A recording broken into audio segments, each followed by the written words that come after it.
Hello everyone, today I'm going to show you how to fix League of Legends high ping and lag spikes on your Windows PC. Make sure to watch the video until the end, not to miss any important details, like and subscribe.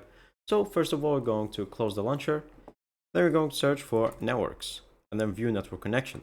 Then you're going to go to the network connection that you're connected to. So for example, this one, go to properties, then config, and go to the internet protocol version for ITCP, and then go to properties again.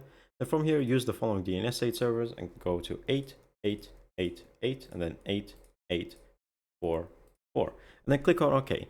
Once you're done with that, you're going to go to your CMD, you're going to right click and run as administrator, and then from here you're going to paste in those two codes, so ipconfig/dns and then the other one, netsh winsock reset. And then once you do that, it's going to ask you to restart the computer, and then from there, once you restart it and you're all done, you're going to finally go to settings, Windows Defender Firewall, advanced settings. Then from here, inbound rules, you're going to make a new rule, you're going to make a port, next. You're going to paste this number, which I'm going to leave in the description below, and then from here, click on next, and then allow the connection, and then click on next, and that's pretty much it. Thank you guys for watching, see you next time, bye bye.